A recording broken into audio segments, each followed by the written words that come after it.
গল্পের নাম আঁধারিয়া অম্বর। লিখেছেন সুরাইয়া সাত্তার উর্মি।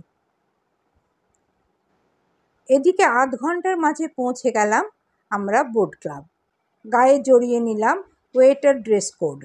এক বুক সাহস নিয়ে পা বাড়ালাম সামনে।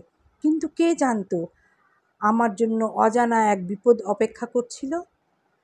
লাল নীল নিয়ন আলোয় বোট ক্লাবকে এক লাস্যময়ী রমণীর সাথে তুলনা করতে ইচ্ছে করছে আমার। চারিদিকে নানান বয়সী নারী পুরুষ, বড় বড় সেলিব্রিটি, রাজনীতিবিদ, শিল্পপতিতে ভরপুর।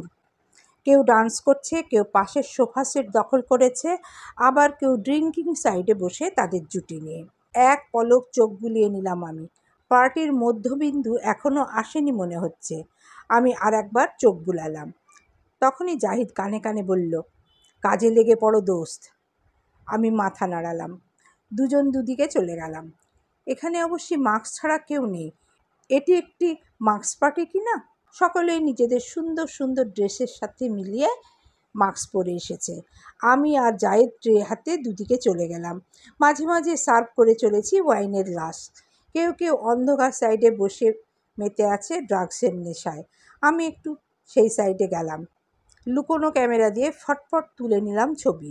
এর মাঝে একটি জনপ্রিয় মুখ দেখা মিলল। চলচ্চিত্রের নতুন মুখ চৈতি বসে আছে এক সাইডে, হাতে সিগারেট। বড় বড় ধোঁয়া ছেড়ে তার বয়সী কিছু বন্ধুদের সাথে বসে আছে। এমন একটি পার্টিতে চৈতিকে দেখে অবাকই হলাম। সদ্য শেষ হওয়া লাক্স সুপারস্টার চৈতি। এমন এক জায়গায় তাকে বড্ড বেমানানি লাগছে। আমি তারও কিছু ছবি কালেক্ট করে নিলাম এবং সেখান থেকে ছুমন্তর হব তার আগেই চিকন গলায় খেকিয়ে ডাকলো কেউ। ভয়ে আধমরা আমি। মেয়েটি কিছু বুঝতে পারিনি তো। আমি পিছনে ভয়ে ভয়ে তাকাতেই লাস্যময়ী কণ্ঠে বলল, এই মেয়ে, যাচ্ছিস কোথায়? ড্রিঙ্কস কে সাধ করবে শুনি?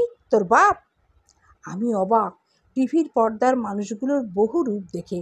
টিভিতে বরাবরই চর্চা চলে চৈতি একজন গুণী মানুষ, সভ্য, বিনম্র। সবাই তাকে দেবী বলে মনে করে। এই তো গত দুদিন আগেই তাদের নিউজ এজেন্সি থেকে ছাপানো হলো ফ্রন্ট পেজে চৈতির গুণগান। গরিব দুঃখী মানুষদের নিয়ে তার কত প্ল্যান, ব্লা ব্লা। অথচ রাতের আঁধারের মতোই ভিতরটা কতটা নোংরা এদের স্পষ্ট বোঝা যাচ্ছে। একজন সামান্য ওয়েটারের সাথে কিরূপ ব্যবহার, বাপ পর্যন্ত চলে গেল। একটা চাপা রাগ আমার গায়ে ভর করছে। তবুও গিলে নিলাম এবং মিষ্টি করে হেসে বললাম, ম্যাম, যা বলার আমাকেই বলুন। কাজ যেহেতু আমি করছি, কেন শুধু শুধু বাপকে টানছেন? আমি এক্ষুনি সার্ভ করে দিচ্ছি। কথাটুকু বলেই এক পলক তাকালাম তাদের দিকে। চৈতি রাগে কটমট করে চলেছে। আমি সেদিকে পাত্তা না দিয়ে কিছুটা ঝুঁকে টেবিলের উপর গ্লাসগুলো রাখছিলাম। ঠিক তখনই একটি অর্ধনগ্ন পায়ে জড়ানো সুন্দর ব্ল্যাক হিল জুতো আমার হাতের উপর চেপে ধরল। আমি চকিতে তাকালাম ব্যক্তিটির দিকে। সে আর কেউ না, মিস চৈতি। এদিকে আমার হাতের ব্যথায় আমার কলিজায় গিয়ে লাগছিল। আমি হাতটা সরিয়ে ফেলার ট্রাই করলাম, কিন্তু ব্যর্থ হচ্ছি। যতবার ট্রাই করছি আরও জোরে চাপ অনুভব করছি। আমি ব্যথাতুর কণ্ঠে বললাম, ম্যাম, কি করছেন? ছাড়ুন, আমার হাত ছাড়ুন। চৈতি যেন কানে সীসা ঢুকিয়ে আছে। আরও জোরে চাপ প্রয়োগ করতে একটা আত্মচিৎকার বেরিয়ে এলো মুখ থেকে। তখনই চিবিয়ে চিবিয়ে বলল চৈতি, আমাকে চিনিস তুই? আমার সাথে তর্ক করতে আসছিস যে? আমি তার কথা কিছুই বুঝতে পারলাম না। এদিকে হিলের চিকন জায়গাটা ক্ষত করে দিচ্ছে আমার হাত। আমি চাইলে এখন এই মুহূর্তে এর জবাব দিতে পারতাম, কিন্তু এখন একটা মিশনে আছি বলে গিলে নিলাম। নত কণ্ঠে বললাম, ম্যাম, আমার ভুল হয়েছে, আমি ক্ষমা চাইছি। তাতেও যেন মন ভরল না চৈতির। পা নামিয়ে নিয়ে এক বোতল ওয়াইন ঢেলে দিল সবার সামনে আমার শরীরে এবং হাসতে লাগলো সবাই। ঠিক তখনই আমাদের ঘিরে একটা জটলা বেঁধে গেল। এর মাঝে ম্যানেজার এসে বলল, কি হয়েছে ম্যাম, এনি প্রবলেম? চৈতি গলা উঁচিয়ে আঙুল তুলে শাসনের সুরে বলল, আপনার স্টাফরা কি আমাকে চেনে না? এত বড় সাহস হয় কিভাবে আমার মুখের উপর তর্ক করার? ম্যানেজার নত মাথায় বলল, সরি ম্যাম, ভুল হয়েছে। ওরা নতুন তাই চিনতে পারিনি, আমি বুঝিয়ে দেব। এক্সট্রিমলি সরি ম্যাম, বলে উনি সবাইকে পার্টি এনজয় করতে বলে চলে গেলেন। আমাকে জাহিদ এসে উঠালো, পাশের স্টাফ রুমে নিয়ে গিয়ে হাতে ব্যান্ডেজ করালো। ঠিক তখনই ম্যানেজার এসে দাঁড়ালো, কাট কাট গলায় বলল, মেয়ে, তুমি আর জায়গা পাওনি? লাগতে গেছো আর্কের গার্লফ্রেন্ডের সাথে? আমি আর জাহিদ দুজনেই মাথা তুলে তাকিয়ে একসাথে খানিকটা জোরেই বললাম, আর কে? ম্যানেজার খানিকটা ভয় পেয়ে গেলেন যেন। বললেন, ভূত দেখার মতো চমকাইতেছ কেন? তোমরা নতুন তাই জানো না, নেক্সটের থেকে দূরে থাকবা। আমরা দুজনেই মাথা নাড়লাম। ম্যানেজার স্থান ত্যাগ করতেই খুশিতে আবারও একসাথে বলে উঠলাম, আমি আর জাহিদ। আর কে এর গফ? জাহিদ বলল, শ্যামা পাখি খাঁচাই ধরা পড়ল। আমি মাথা হ্যাঁ বোধক নাড়ালাম। হেসে বললাম, শ্যামা, কাজে লেগে পড়ি, কি বলো? জাহিদ ঘন ঘন মাথা নেড়ে বলল, তা তো অবশ্যই, কিন্তু হেরে যাওয়ার আগে 2 বোতল মাইরা দিমু। আমিও হেসে বললাম, তা আবার বলতে। এরপর দুজনেই দুজনের কাজে লেগে পড়লাম। আমি ঘুরে ফিরে চৈতিকে ফলো করতে লাগলাম। ঠিক তখনই সরগরম শুরু হলো। আমি সেদিকে দেখতে একটি পরিচিত মুখ ভেসে উঠল। চোখ আমার ছানা বড়া। এ যে আর কেউ না, মিস্টার ইজহান। আমি শুকনো ঢুক গিললাম। খুলে রাখা মাস্ক আবার পরে নিলাম। উনি এখানে কি করছেন বুঝতে পারছি না। এমন এক জায়গায় আসার মানেটা কি? আমি আড়ালে চলে গেলাম। দূর থেকে দেখতে পাচ্ছি সকলেই ঘিরে আছে তাকে। তখনই কেউ একজন বড় গলায় বলল, ওয়েলকাম মিস্টার ইজহান। আমরা তো ভেবেছি চলচ্চিত্রের জগৎ ছাড়ার সাথে সাথে আপনিও অদৃশ্য হয়ে যাবেন। যাক, এসেছেন, বড্ড খুশি হলাম। বলে লোকটি জড়িয়ে ধরল মিস্টার ইজহানকে। মিস্টার ইজহানের মুখে তখন অদ্ভুত রকমের হাসি।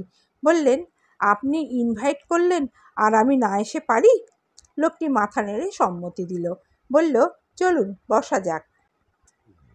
দুজনেই দূরের সোফা সেটে বসে পড়ল। আমি সেদিকে লক্ষ্য করে আবারও মন দিলাম চৈতির দিকে। এদিকে চৈতি উধাও। ঠিক তখনই চোখ গেল লিফটের দিকে। স্বচ্ছ কাচের ওপারে থাকা রমণী উপরে উঠে যাচ্ছে। আমি দেরি করলাম না, পিছু নিলাম তার এবং উঠে গেলাম 13 তলায়। চৈতি একটি রুমে এসে ঢুকে গেল নক না করেই। আমিও আশেপাশে দেখে নিয়ে ভিতরে ঢুকে গেলাম। কিন্তু ভিতরটা ভীষণ অন্ধকার। কিন্তু দুটি কণ্ঠস্বর ভেসে আসতেই আমি থমকে গেলাম। একটা পূর্ব পরিচিত কণ্ঠ। ধক করে উঠল বুকের ভিতরটা। কণ্ঠের মালিককে দেখার অদম্য ইচ্ছে গিলে ফেলতে না পেরে সেদিকে চলে গেলাম।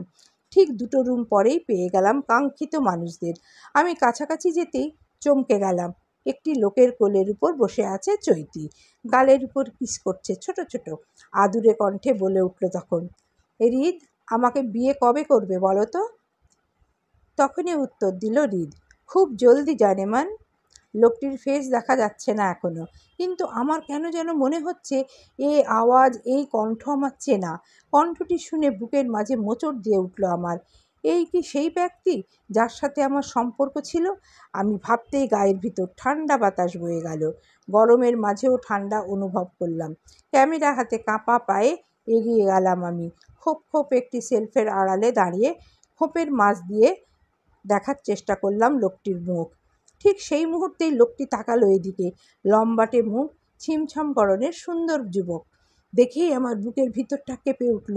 এত বছর পর আমার প্রাক্তন আমার সামনেই, যাকে যাকে কিনা এত খুঁজেছি, অথচ এই ব্যক্তিটি মাফিয়া গ্রুপের লিডার। আমার গলা শুকিয়ে এলো। 7 দরিয়ার পানি খেলেও যেন আমার তৃষ্ণা মিটবে না। তখনই আমার মনে হলো এখানে আমার আসার কারণ। রিদওয়ান খানের ছবি তুলে নিলাম। তখনই করে ফেললাম সব থেকে বড় ভুল। ক্যামেরার ফ্ল্যাশ বন্ধ করতে ভুলে গেছিলাম আমি, যার জন্য ছবি তুলতেই তা জ্বলজ্বল করে উঠল। চকিতে দুজনেই তাকালো আমার দিকে।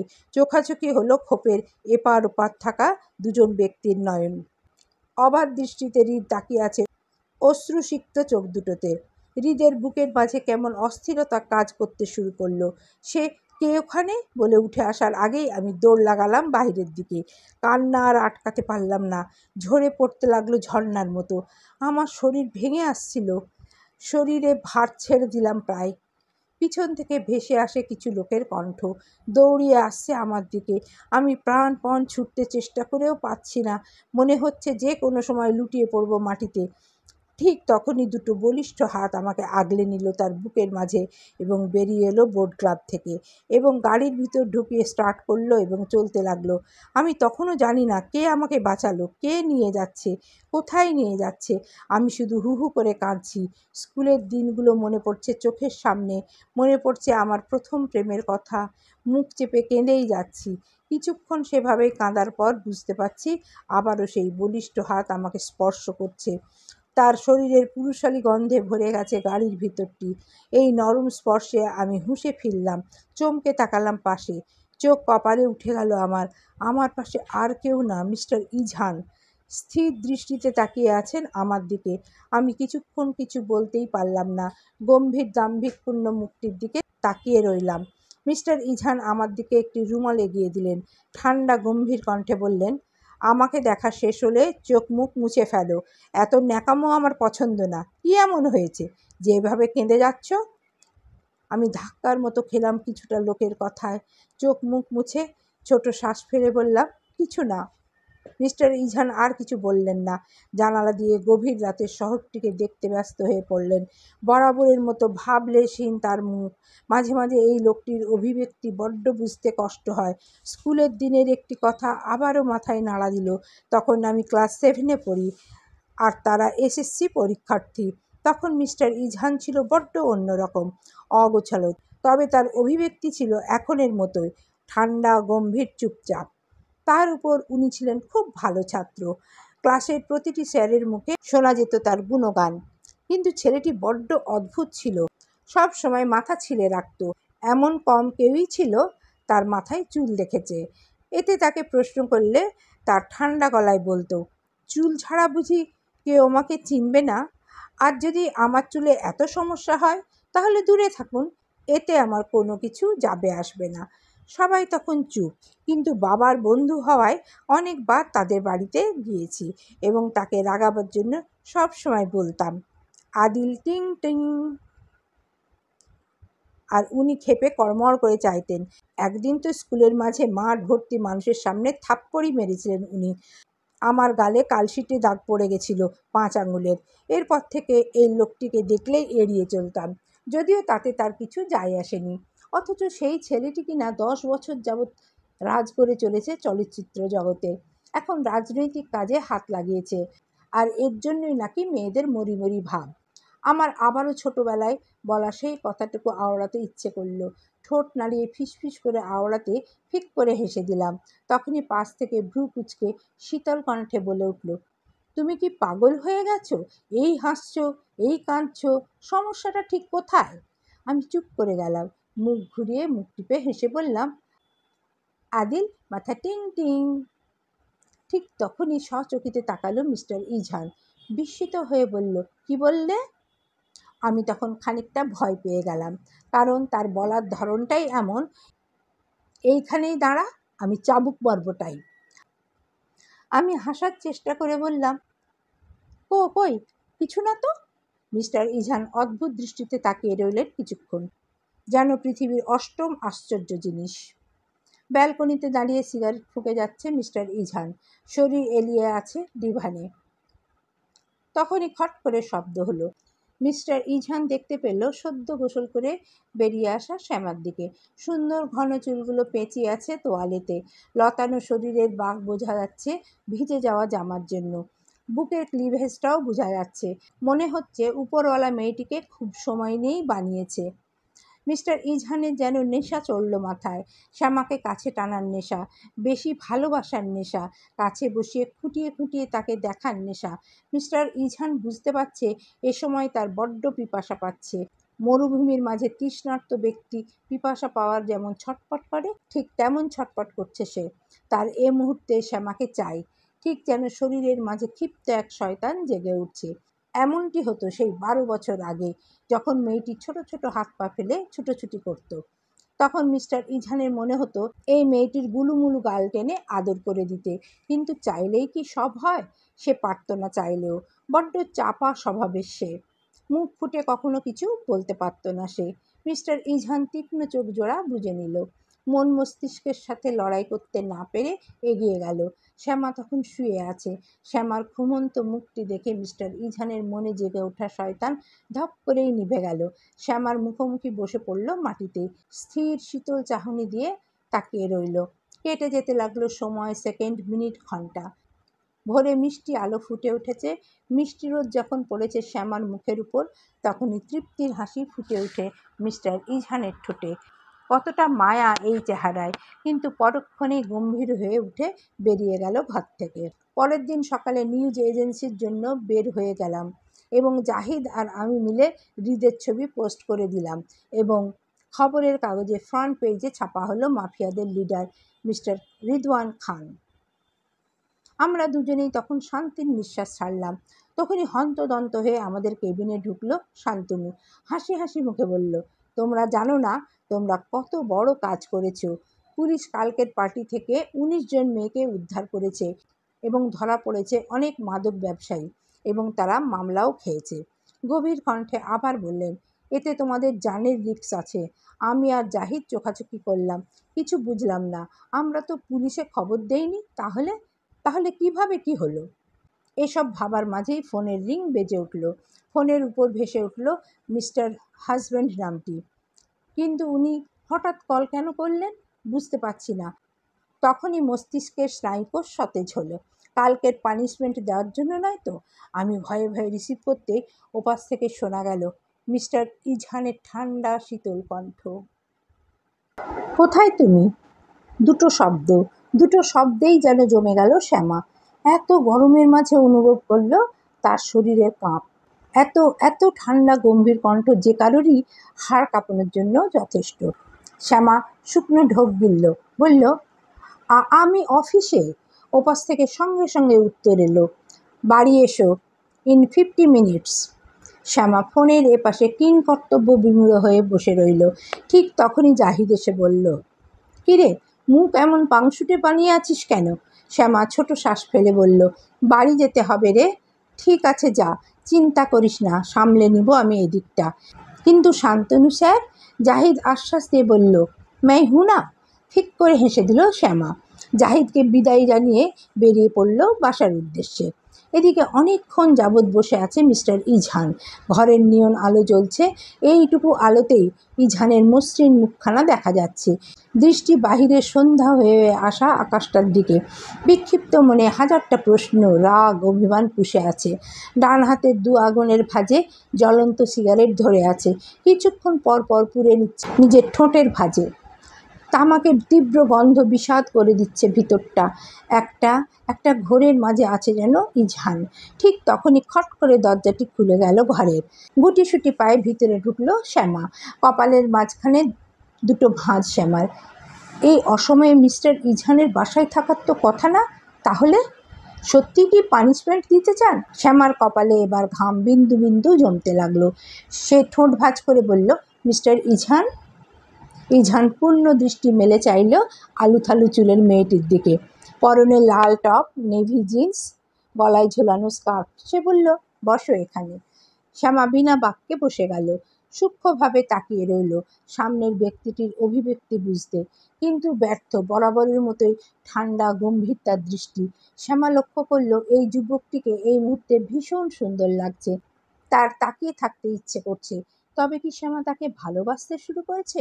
মিস্টার ইজহান যখন চলচ্চিত্রের সাথে যুক্ত ছিল, সবার মতোই সেও তাকে বড্ড পছন্দ করত। কিন্তু ভাগ্য আজ তার বউ উর্ফে রক্ষিতা বানিয়ে দিয়েছে। যত যাই হোক, লোকটি তার বর। কিন্তু লোকটি তাকে একটি বারের জন্যও কি তাকে সহধর্মিণী মেনেছে? শ্যামা অনুভব করল এবার তার বুকের কোণে তীব্র ব্যথা করছে। নিজেকে সামলে লোকটিকে সরাসরি জিজ্ঞেস করল, আপনি কি আমাকে পানিশমেন্ট দিতে ডেকেছেন? মিস্টার ইজহান শ্যামার পা থেকে মাথা পর্যন্ত এক নজর চোখ বুলিয়ে উঠে দাঁড়ালো। অর্ধেক সিগারেট খাওয়া অংশটি মাটিতে ফেলে মারিয়ে ফেলল। জ্বলন্ত সিগারেট ধপ করে নিভে গেল যেন। পাশের টেবিল থেকে একটা ওয়াইনের গ্লাস তুলে চুমুক দিয়ে এগিয়ে এলো শ্যামার কাছে। বলল, তোমার কি মনে হয়? শ্যামার ভয়ে চোখ ছোট ছোট হয়ে এলো। বলল, দেখুন, আমার কাজটাই এমন, যখন তখন যেখানে সেখানে যেতে হয়। আপনি আমাকে তা নিয়ে বাধা দিতে পারেন না। ইজহান বাঁকা হাসল, বলল, তোমার কি তাই ধারণা? শ্যামা চুপ করে গেল। অবশ্যই সে কখনোই পারবে না মিস্টার ইজহানের সাথে, সেই ক্ষমতা তার নেই আজ। আজ তার বাবা যাই যাই অবস্থা, নয়তো মিস্টার ইজহানের মুখ পর্যন্ত দেখত না সে। শ্যামা আবার ভাবল, মিস্টার ইজহানের কি কোনো প্রকার রাগ তার প্রতি? শুধুই কি রাতে বাইরে যাওয়ার জন্য উনি রেগে, নাকি তার পিছনে আমাকে অপছন্দ ঘৃণা করার কারণ? তবে শ্যামা বুঝতেই পারছে না মিস্টার ইজহান কেন কেন তাকে অপমান করেন। শ্যামা উল্টো প্রশ্ন করল, আপনি কি কোনো কারণে অসন্তুষ্ট আমার উপর? মিস্টার ইজহান থেমে গেলেন কিছুক্ষণ। পর মুহূর্তে আরও কাছে এগিয়ে এলো শ্যামার দিকে। শ্যামা বসেছিল, এভাবে এগিয়ে আসতে দেখে দাঁড়িয়ে গেল।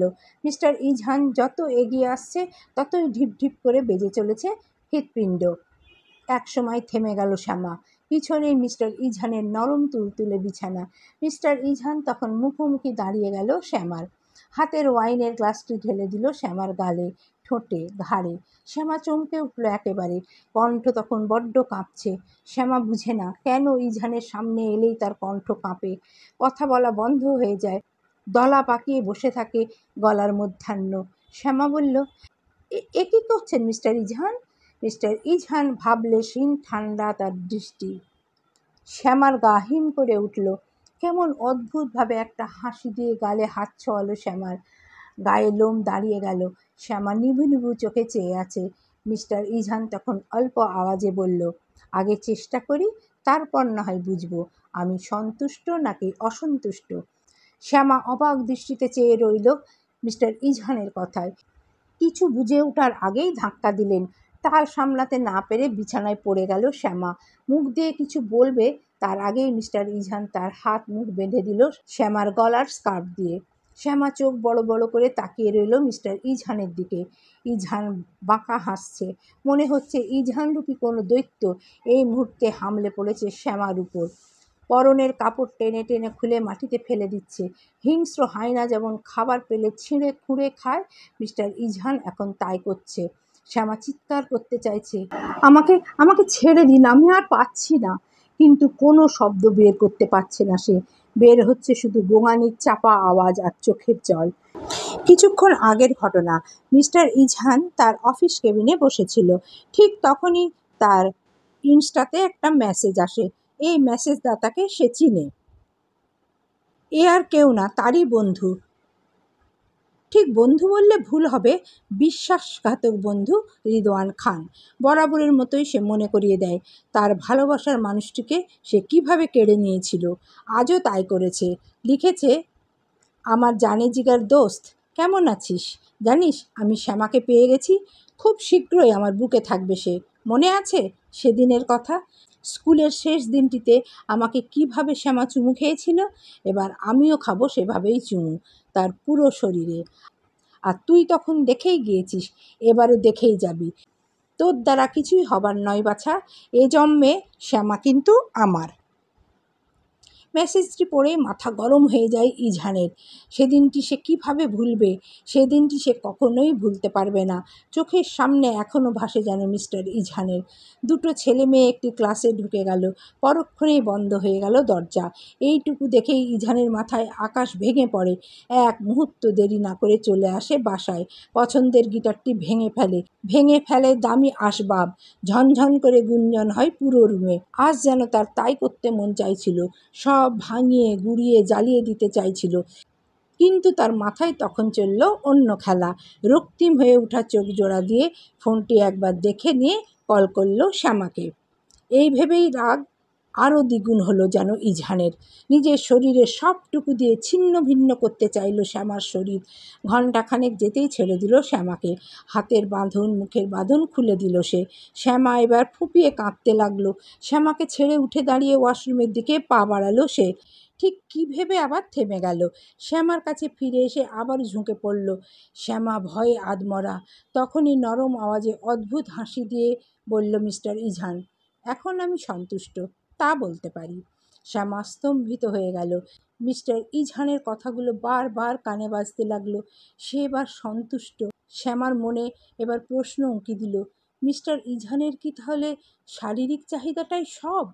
মিস্টার ইজহান দরজাটি সশব্দে বন্ধ করে চলে গেলেন। সে রাতে আর উনি ফিরলেন না। শ্যামার শরীরের ব্যথায় জ্বর এসে গেল। কিছুটা খাবার খেয়ে ঔষধ খেলো এবং ঘুমানোর জন্য বিছানায় যেতে ওর ফোনে একটা মেসেজ এলো। এত রাতে কে মেসেজ করেছে ভেবেই কৌতূহলে ফোনটা হাতে তুলে নিল। একটা আননোন নাম্বার থেকে একটা মেসেজ এসেছে। ফোন স্ক্রল করতেই জলজল করে উঠল, আই লাভ ইউ জান, সি ইউ সুন। শ্যামা থমকালো। এমন একটি মেসেজ তাকে কে পাঠালো ভেবেই গা হিম হয়ে উঠল। কিছুক্ষণ ভাবতেই ঠোঁট দুটি নেড়ে ভয়ে ব্যথাতুর কণ্ঠে উচ্চারণ করল, রিদ। সকালে মিষ্টি রোদের ছোঁয়ায় ঘুম ভেঙে যায় শ্যামার। চোখ পিটপিট করে তাকায় এদিক ওদিক। মিস্টার ইজহান নেই। পরক্ষণেই মনে পড়ে কাল রাতের কথাটুকু। তিক্ততায় বিষিয়ে উঠল মন। মনের সাথে লড়াই করে হতাশার শ্বাস ছেড়ে নেমে পড়ল বিছানা থেকে। রেডি হয়ে বেরিয়ে গেল এক নতুন সূচনার পিছনে। নিউ এজেন্সি পৌঁছতে জাহিদ হেসে বলল, শ্যামা, এই কাগজটা দেখো, আমাদের শান্তনু স্যার খুঁজে এনেছে। শ্যামা কাগজটি হাতে নিল, তারপর হো হো করে হেসে উঠল। গাল ব্যথা করার উপক্রম যেমন। শ্যামা জোরে জোরে পড়ল, পাত্রী চায়, সুন্দর দেখতে যেন ক্যাটরিনা কাইফ হয়, বডি ফিগার দীপিকা পাড়ুকোন, লম্বায় করিনা কাপুর, হাসলে যেন গালে টোল পড়ে। এতটুকু তো যেন চলে, কিন্তু এরপরে ছেলেটির ছবি দেখে হাসতে হাসতে গড়িয়ে পড়ল চেয়ার থেকে। লোকটি বেটে, মাথায় মোটা চওড়া টাক, এক হাত পেট বেরিয়ে, বয়স 60-65 হবে। এর এমন স্বাদ দেখে হো হো করে হেসে উঠল আবার। শ্যামার তো চোখেই জল। বলল, শান্তনু স্যার এই প্রাণীদের কই থেকে আমদানি করে রে? মানে এগুলো কোনো কোনো নিউজ? এগুলো পড়ে পাঠকদের না গালি খেতে হয়? তখনই জাহিদ 2 হাত তুলে বলে, আমি তো একদম চাই এই শান্তনু গালি খাক, খাটাস বেটা। বলে দুজন আবার হেসে উঠল। তখনই পিছন থেকে সতর্কভাবে কেসে উঠল শান্তনু। তাকে দেখেই চমকে গেল দুজন এবং চাপা হেসে ক্যাবলাকান্তের মতো বলল দুজনেই, স্যার আপনি? শান্তনু চশমার পিছনে লুকানো চোখ দুটো দিয়ে সরু করে চাইল। থমথমে কণ্ঠে বলল, মজা করা যদি শেষ হয় কাজে লেগে পড়ুন। এই কদিন তো কোনো কাজ আপনারা তেমন করেননি। যদি কাজের বদলে মজাই করতে ইচ্ছে হয় তাহলে কোনো কমেডি শোতে জয়েন হন। আমিও বরং হাঁপ ছেড়ে বাঁচি, যত সব আবাঙাল। শেষ কথাটি চিবিয়ে চিবিয়ে বলল শান্তনু এবং একটি কাগজ এগিয়ে দিয়ে চলে গেল ধপাধপ পায়ে।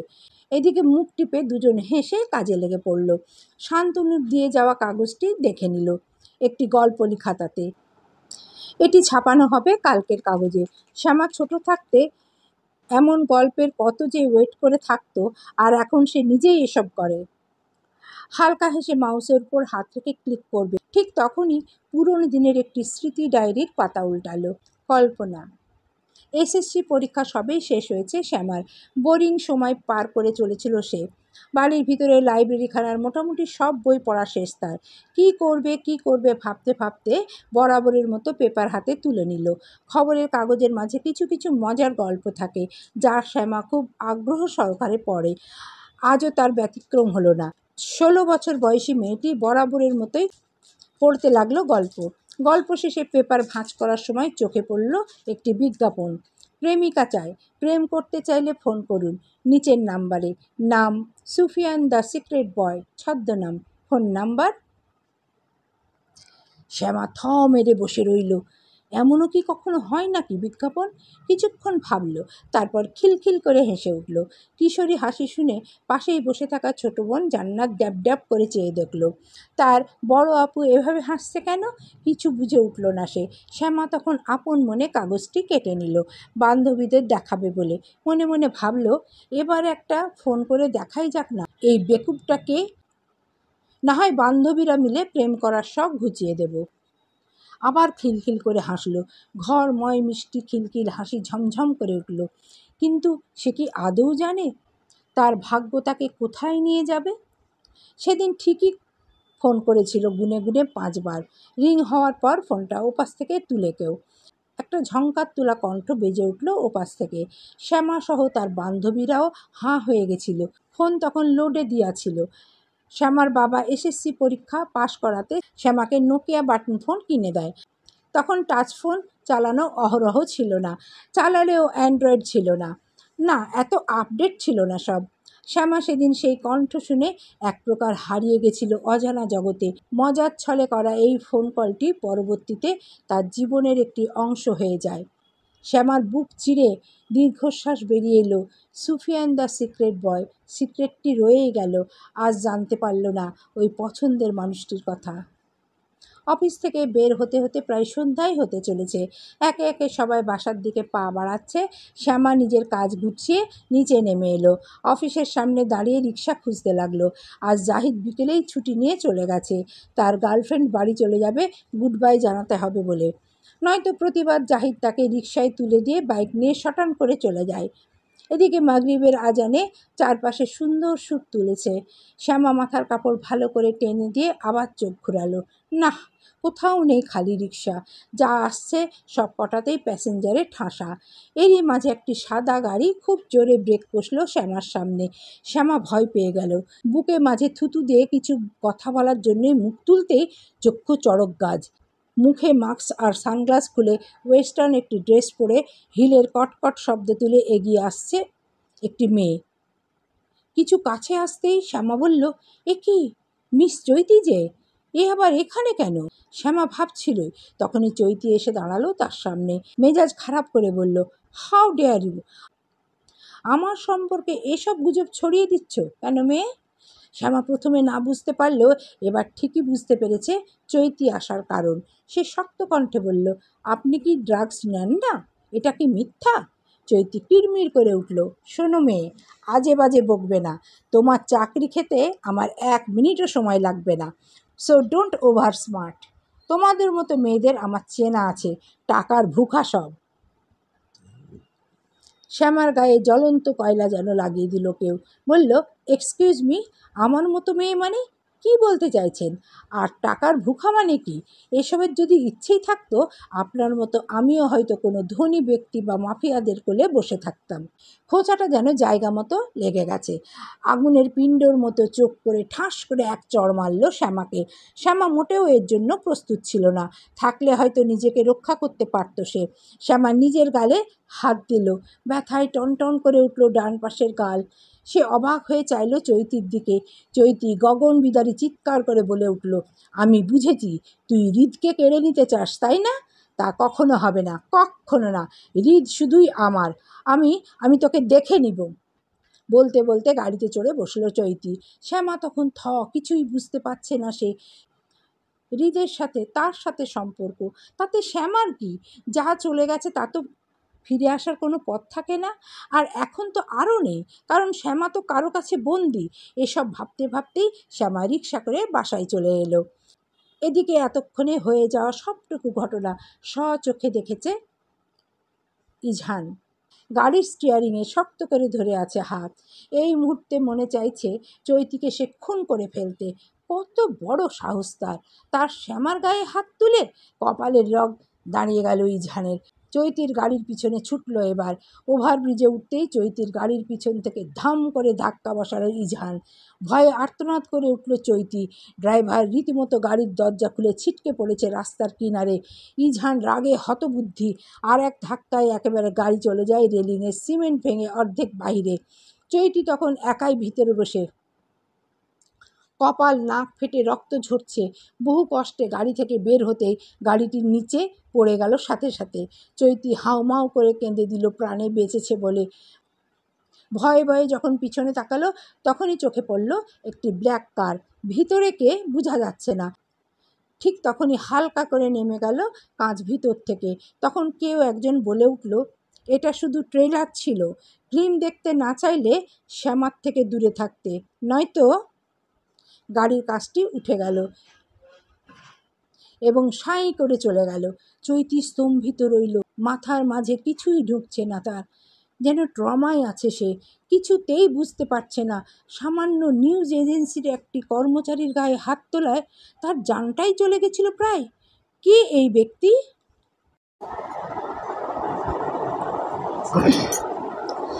ছোট ছোট বরফের টুকরা ছোট একটি বলে করে নিয়ে এলো শ্যামা। ড্রেসিং টেবিলের সামনে দাঁড়িয়ে নিজের গালটা একবার দেখে নিল। ফোলা ফোলা, 5 আঙুলের লাল দাগ হালকা। শ্যামা সযত্নে বরফের টুকরো গালে ঘষতেই ব্যথা অনুভব করলো। দাঁতে দাঁত খিচিয়ে সরিয়ে ফেললো যখন তখন। এই মুহূর্তে তার মার কথা বড্ড মনে পড়ছে। ছোটবেলায় যখন শ্যামা ছুটোছুটি করে ব্যথা পেত, তার মা কত যত্ন করে ঔষধ লাগিয়ে দিত। কখনো মাথায় আঘাত পেলে এভাবেই বরফের টুকরো নিয়ে মাথায় ঘষে দিত। কিন্তু তখন এতটা ব্যথা অনুভব হতো না। অথচ এখন শ্যামা নিজের ব্যথাতে নিজেই স্পর্শ করছে আর মরিচের মতো জ্বালা করছে। শ্যামা এক পলক আয়নায় দেখে নিল, তারপরেই মনে মনে ছক কেটে নিল চৈতিকে সে দাঁতে নয় বাতে বাড়ি দেবে। চৈতির কিছু ছবি আছে এখনও শ্যামার কাছে। হৃদের কোলে বসে কিস করছিল হৃদকে, যদিও হৃদের চেহারা অস্পষ্ট। কিন্তু চৈতি বড় ট্রোলের শিকার হবে ভেবেই বাঁকা হাসল শ্যামা। পরক্ষণেই আবার দাঁত খিচিয়ে চোখ বুজে চেপে ধরল বরফের টুকরো। কিন্তু এবারও সে ব্যর্থ হলো। ব্যথায় কুঁকিয়ে অস্পষ্ট স্বরে ডাকল, মা। অনেকক্ষণ ধরেই দরজার সামনে দাঁড়িয়ে ইজহান সবটুকু কাজ পর্যবেক্ষণ করল শ্যামার। মেয়েটি ব্যথায় কুঁচকে যাচ্ছে বারবার। হুট করেই ইজহানের বড্ড মায়া লাগতে লাগলো মেয়েটির উপর। সে ধিমি পায়ে এগিয়ে গেল শ্যামার দিকে। শ্যামা এখনও বন্ধ চোখ জোড়া কুঁচকে আছে, ঘন ঘন শ্বাস ছাড়ছে। ইজহান অপলক দৃষ্টিতে তাকিয়ে আছে শ্যামার দিকে। মসৃণ মুখখানায় লাল দাগেও শ্যামার সৌন্দর্য কম হয়নি। কপালে ছোট ছোট চুলগুলো বড্ড আদুরে লাগছে। শ্যামার গোলাপের পাপড়ির মতো ঠোঁটগুলো কাঁপছে। সব মিলিয়ে এই মুহূর্তে ভয়ার্থ অপসরী লাগছে। ইজহানে বড্ড লোভ হলো। মেয়েটি আদুরে ছোট ছোট চুলগুলো গুছিয়ে কানের পিছন করে দিল। বরফের বোল থেকে এক টুকরো বরফ তুলে তার পকেট থেকে রুমাল বের করে ভরে নিয়ে সযত্নে লাগিয়ে দিতে লাগলো শ্যামার গালে। একটা উষ্ণ অনুভূতি সারা শরীর ছুঁয়ে গেল শ্যামার। ইজহানের দিকে হকচকিয়ে তাকালো, চোখে বিস্ময়। উদাসীন ও অনুভূতিহীন গম্ভীর দৃষ্টিতে আজ যেন কিছু বলছে। শ্যামা তাই পড়ার চেষ্টা করছে। ইজহান আলতো হাতে বারবার বরফের টুকরো স্পর্শ করছে গালে। কিন্তু এবার ব্যথা অনুভব করল না শ্যামা। করবেই বা কীভাবে? এই মিস্টিরিয়াস অ্যারোগেন্ট ছেলেটি তাকে যত্ন করছে, আদৌ বিশ্বাস হওয়ার কথা? শ্যামা ঠোঁট নাড়ল। মিস্টার ইজহান, আমি। কথার মাঝে ঠোঁটের উপর তর্জনী আঙুল চেপে ধরল ইজহান। নরম আওয়াজে বলল, ডোন্ট টক। শ্যামা এবার কিং কর্তব্য বিমূঢ়। বড় বড় চোখে চেয়ে দেখল শুধু। মিস্টার ইজহান মুচকি হাসল। এই প্রথম তার ঠোঁটের কোণে হাসি দেখতে পেল শ্যামা। অপলক দৃষ্টিতে তাকিয়ে রইল পুঙ্খানুপুঙ্খভাবে। এত সুন্দর হাসতে পারে নুনি? বিন পতন নীরবতা ঘরময়। একটি ক্ষুদ্র জিনিস পড়লেও যেন শব্দ হবে মারাত্মকভাবে। ঠিক তখনই একটি অভাব নিয়ে কাজ করে বসল ইজহান। শ্যামার খুব কাছে এসে ব্যথা পাওয়া গালে তার নরম চিকন ঠোঁট স্পর্শ করল। সাথে সাথে দুহাত মুঠো করে ধরল। বন্ধ করে ফেলল চোখ জোড়াও। ভয়ানকভাবে বুক ওঠানামা করতে লাগলো। ঘন ঘন পড়ল শ্বাস। মিস্টার ইজহান আরও এগিয়ে এলেন। দুহাতে কোমর চেপে ধরে মিশিয়ে নিলেন শ্যামাকে নিজের সাথে। ছোট ছোট অসংখ্য চুমু খেলেন ঘাড়ে, গলায়। এবার তার স্পর্শে শ্যামা হারিয়ে যেতে চাইল। অস্পষ্ট স্বরে বলল, মিস্টার ইজহান, কি করছেন? ইজহান আবারও ঠোঁটের উপর আঙুল ছুঁয়ে চুপ করিয়ে দিল। বড্ড অবাক হলো। আজ তার স্পর্শে কোনো যন্ত্রণা নেই, জোর জবরদস্তি নেই। শ্যামা তার প্রতিটি স্পর্শে ভালোবাসা পাচ্ছে, শান্তি পাচ্ছে, হারিয়ে যেতে চাইছে।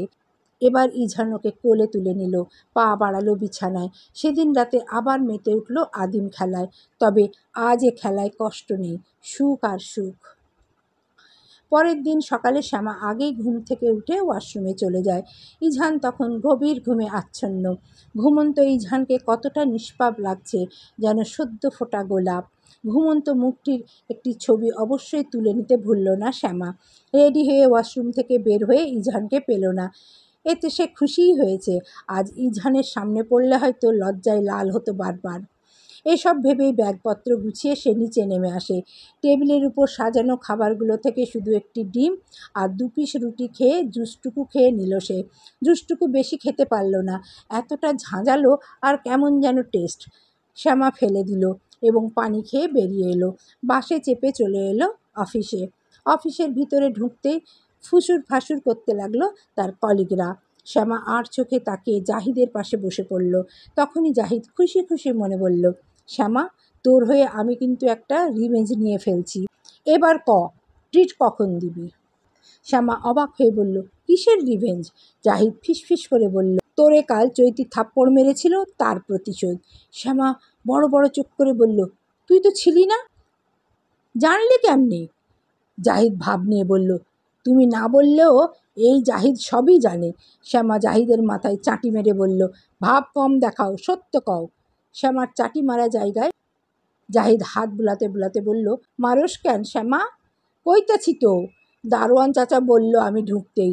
শ্যামা বলল, ওহো, তা কি রিভেঞ্জ নিছ? জাহিদ ফেসবুক লগ ইন করলো, যেখানে একটা ফেক পেজে একটা ভিডিও ছাড়া হয়েছে। তার উপরে ন্যারেশন ছিল এমন, নায়িকা চৈতির কীর্তিকলাপ ফাঁস করায় এক রিপোর্টারের উপর করল হামলা। পরপর দুটি চড় দিয়ে ক্ষান্ত হননি উনি, বরং শাসিয়ে গেছেন, হুমকি ধামকেও দিয়েছেন। শ্যামা অবাক হয়ে চেয়ে রইল, আঁতকে উঠার মতো বলল, মামা তুই কি করছো? সেইটা কি করছি? তুই সাপের লেজে পা দিছোস? তুই জানোস না এরপরে এই মাইয়া আরও বাড়বো? তুই জানোস না এ মাফিয়ার গফ কখন কি করে বসে? তার উপর তুই আমার আইডেন্টিটি ওই রিদশালা যাই না যাইব। শ্যামার কপালে হাত। জাহিদ বলল, তোর আইডেন্টিটিটা যায় না, ওই ব্যাটার কী লাভ? তুই বুঝবি না। শ্যামা চিন্তায় পড়ে গেল। এদিকে এই ভিডিও ভাইরাল হয়ে গেল, ভাইরাসের মতো ছড়িয়ে গেল দ্রুত। চৈতির ফ্যান ফলোয়ার তার পেজে তাকে থুতু করতে লাগলো। এসব এত জলদি হয়ে গেল যে চৈতির নতুন যুক্তবদ্ধ হওয়া মুভিগুলো তার হাত থেকে যেতে লাগলো। ফেসবুক এখন হট টপিক হয়ে দাঁড়িয়েছে। চৈতি কমেন্ট বক্সে ঝড় তুলেছে। কেউ কেউ বলছে একজন রিপোর্টারকে মারার সাহস হয় কী করে, আর একজন লিখেছে রিপোর্টারের কাছে ক্ষমা চাইতে হবে। তো আবার চৈতি পক্ষ নিয়ে আবার কেউ কেউ বলেছে রিপোর্টাররা যা ইচ্ছে তাই লিখে, একদম ঠিক করেছে চৈতি। তখনই আরেকজন বলছে আরও দুটো থাপ্পড় দেওয়া উচিত ছিল। এসব কমেন্ট পড়ে শ্যামা হতভম্ব। তখনই শান্তনু এসে দাঁড়ালো হন্তদন্ত হয়ে, রাগে কিড়মিড় করে বলল, এসব তোমরা করেছো তাই না? জাহিদ না বোঝার ভান করে বলল, কি করেছি আমরা স্যার? শান্তনু বলল, না বোঝার ভান করো না, তোমাদের জন্য আমি না উল্টো কেস খাই। তোমাদের দুজনকে একসাথে রাখা যাবে না। জাহিদ, তোমার পোস্টিং আমি অন্য জায়গায় করে দিচ্ছি। তোমরা আমার প্রতিষ্ঠান লাটে উঠাতে চাইছো, তা হতে দিচ্ছি না। বলে শান্তনু চলে গেল। এদিকে শ্যামা ভয় পেয়ে গেল, বলল, তুই চলে গেলে আমার কি হবে? কিভাবে সামলাবো সব? জাহিদ আশ্বাস দিয়ে বলল, তুই চিন্তা করিস না, স্যার প্রতিষ্ঠান থেকে বের করলেই বাকি। আমাদের বন্ধুত্ব তো আর নষ্ট করার ক্ষমতা তার নেই। জাস্ট একটা ফোন করবি, বান্দা হাজির। হেসে ফেলল শ্যামা, বলল, তোরে বড্ড মিস করব। আমিও। এর মাঝেই 5টি দিন কেটে গেল। জাহিদের পোস্টিং হয়ে গেল। এর জায়গায় নতুন একজন মেয়ে জয়েন হলো, নাম সঞ্জিদা। মেয়েটি প্রথম দেখাতে ঝগড়া বাঁধিয়ে দিল শ্যামার সাথে। শ্যামা হতবুদ্ধি। শান্তনু কাজের কাজিন বলে দাপট আরও বেশি। শ্যামা চুপ করে রইল। দুদিনেই মেয়েটি তুলকালাম বাঁধিয়ে দিয়েছে। এর থেকে দূরে থাকাই বেটার। এর মাঝে চৈতি নিউজটা হুট করেই চেপে গেল সব। হ্যাকার্স ধারা পেজটি বন্ধ করিয়ে দিল। যেখানে চৈতিকে চলচ্চিত্র জগৎ থেকে বয়কট করতে মেতে উঠেছিল সব, তখনই গুজব বলে চালিয়ে দিল। এক প্রকার সব ঠান্ডা। শ্যামা আর মাথা ঘামালো না। চৈতি তার শাস্তি ঠিকই পেয়েছে। এরপর আর লাগতে আসবে না হয়তো কখনো ওর সাথে। এসব ভেবেই ওর শান্তি। অফিস শেষে বরাবরের মতোই ইঝানের বাসায় চলে আসে সে। বাড়িতে কেউ নেই। ইঝান 7 দিনের জন্য বাইরে গেছে। সেই রাতের পর আর ইঝানকে দেখেনি শ্যামা। মনের মাঝে কেমন একটা খচখচ করছে। মনে হচ্ছে অজানা বিপদ আসতে চলেছে তার সামনে। শ্যামা ইঝানের রুমে বিছানার উপর শুয়ে আছে। পুরো বাড়িতে একা থাকতে বড্ড ভয় হচ্ছে। তখনই মেইন গেটে খটখট শব্দ হয়। শ্যামা বুঝতে পারে না এত রাতে কে এলো এখানে। তার রুমের জানলা দিয়ে বাইরে তাকাতেই চক্ষু চড়ক গাছ। ইঝানের দাদি এসেছে। কিন্তু কেন? ইঝান তো বাড়িতে নেই, তা তো ওনারা জানে। তাহলে কি শ্যামার কাছে এসেছে? শ্যামার ভাবার মাঝে আবার ডোরবেল বেজে ওঠে। চমকে ওঠে শ্যামা। খানিকটা ভয়ে ভয়ে দরজা খুলতেই খড়খড়ে আওয়াজে বলে উঠল দাদিজান, কি হ্যাঁ মেয়ে, এতক্ষণ লাগে দরজা খুলতে? শ্যামা শুকনো ঢোক গিলল। কুশল বিনিময়ে বলল, সরি দাদিজান। দাদিজান চেঁচিয়ে উঠলেন, বলছি না ম্যাডাম ডাকবে আমায়। শ্যামা দমে গেল। জি ম্যাডাম, তা আপনি এখানে? ইজহান তো বাড়ি নেই। দাদিজান চোখ গরম করে বললেন, ওই ছোকরা বাড়ি নেই তো কি হয়েছে? আমি আমার নাতির বাড়ি আসতে পারি না নাকি? না না, তা বলিনি। আপনি কেন আসতে পারবেন না?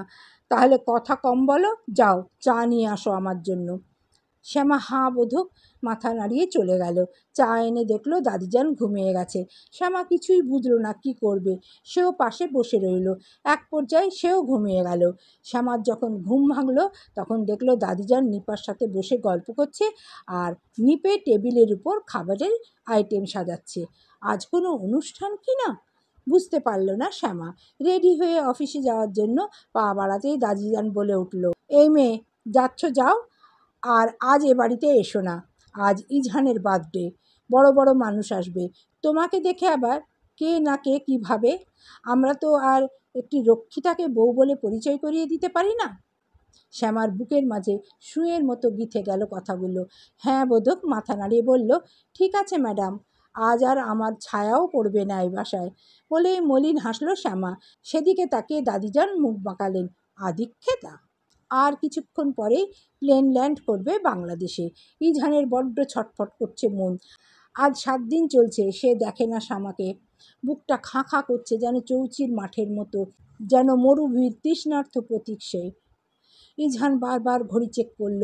ঘড়ির কাঁটা যেন নড়ছেই না আজ। হতাশার শ্বাস ছাড়ল সে।